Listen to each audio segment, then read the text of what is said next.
இனிமேல் இந்த விஷயங்களுக்காக ஆதார் கார்டை நீங்கள் பயன்படுத்த முடியாது. இதை நான் சொல்லலைங்க, மத்திய அரசு சொல்லியிருக்காங்க. இது என்னன்னு பார்க்கறதுக்கு முன்னாடி நம்ம சேனலை மறக்காமல் சப்ஸ்கிரைப் பண்ணி வச்சுங்க. அப்போ தான் இந்த மாதிரியான யூஸ்ஃபுல் இன்ஃபர்மேஷன் வீடியோ உங்களுக்கு வந்துகிட்டே இருக்கும். ஸோ என்னன்னா, ஆதார் கார்டை வந்து நம்ம நிறைய இடத்துல வந்து அட்ரஸ் ப்ரூஃபாக யூஸ் பண்ணிட்டு இருக்கோம். இனிமேல் அட்ரஸ் ப்ரூஃபாக ஆதார் கார்டை யூஸ் பண்ண முடியாது அப்படிங்கிற விஷயத்தை சொல்லியிருக்காங்க.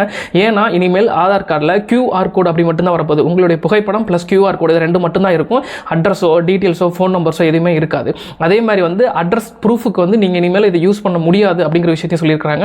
அதே மாதிரி அந்த இதில் வந்து உங்களுக்கு டேட் ஆஃப் பர்த் இனிமேல் வராதுங்கிறதுனால டேட் ஆஃப் பர்த் சம்பந்தமான இதுக்கு எதுவுமே யூஸ் பண்ண முடியாது அப்படின்ற மாதிரியும் சொல்லியிருக்காங்க. அது இல்லாமல் 10 வருஷத்துக்கு ஒருக்க ஆதார் கட்டாயமாக்கப்பட்டுள்ளது. என்னன்னா அப்டேட் பண்ணுறது கட்டாயமாக்கப்பட்டுள்ளது. உங்கள் பயோமெட்ரிக் எல்லாமே கருவிலிருந்து கைரேகையிலிருந்து எல்லாமே கட்டாயமாக்கப்பட்டிருக்கு. அதுக்கு சார்ஜஸும் 75 ரூபாயிலிருந்து 125 ரூபாய் வந்து உயர்த்திருக்கிறாங்க. அது மட்டும் இல்லாமல் ஆதார் அப்டேட் அப்படின்னு சொல்லக்கூடிய ஆதார் ஆப்பில் போயிட்டு நீங்கள் பண்ணிக்கலாம். இது வந்து ஒரு சில விஷயங்களை வந்து நீங்கள் ஆதார் சேவை மையத்தில் மட்டும்தான் போய் பண்ண முடியும் அப்படிங்கிற விஷயத்தையும் சொல்லியிருக்காங்க. ஸோ இந்த விஷயம் உங்களுக்கு இப்போ தான் தெரியும்னா நம்ம சேனலில் ஒரு சப்ஸ்கிரைபோ ஃபாலோவோ மறக்காமல் பண்ணி வச்சுக்கோங்க. உங்களுக்கு கண்டிப்பாக யூஸ்ஃபுல்லாக இருக்கும். ஏன்னா நிறைய பேர் நம்ம சேனலில் ஃபாலோ பண்ணாமே பார்த்துட்ருக்கீங்க. அவங்களுக்காக தான் இந்த விஷயம். So tata bye by.